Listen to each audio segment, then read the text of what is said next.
Hello, I'm Pastor Mark Paulson from Rexburg Calvary Chapel. About 20 years ago, my pastor and I, Rick Brown and I, sat down and thought we ought to do a Bible study about discovering the differences from Mormonism to Christianity. Because about that time, Calvary Chapel, Idaho Falls was just going through this incredible growth spurt, and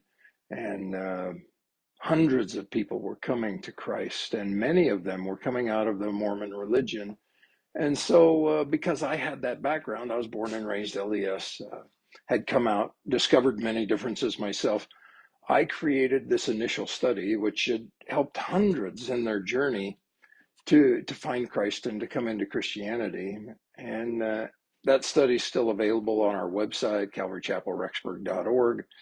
But since then, I've watched as the Mormon Church has become more boldly proclaiming that they are Christian. And it's interesting to me because when I was a Mormon, 50 years ago, 60 years ago, whatever it was, they stated proudly that they didn't believe the Bible.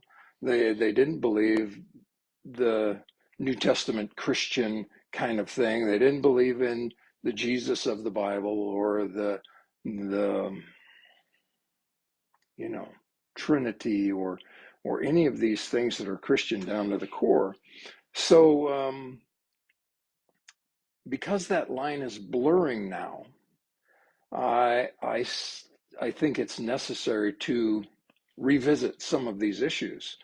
And this series will take a look at Christianity and a Mormon culture, because being raised in Ammon, Idaho, and now leading a church in Rexburg, Idaho, I have been surrounded by Mormonism my whole life, and I see how it mingles with Christianity, and in some ways it infects us, and in some ways we infect them. And I just want to correct a few things that are going on about these issues. So in this series, it's written to both Christians and to Mormons, and I pray you find it helpful. I hope to make this series about 10 hours long in total, so it's not taking up a huge amount of your time. We're going to post it on YouTube and on our website, so you can watch it on your phone or in the privacy of your home.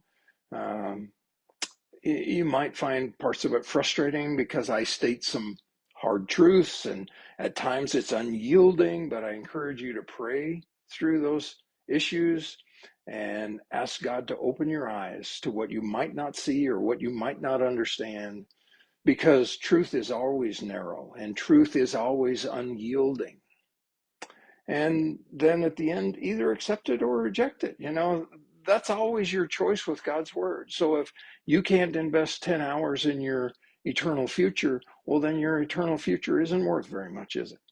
So I invite you to sit down, take a few moments, and watch this series. I pray that you'd watch it in order. That's how it makes sense, and come to your own conclusion.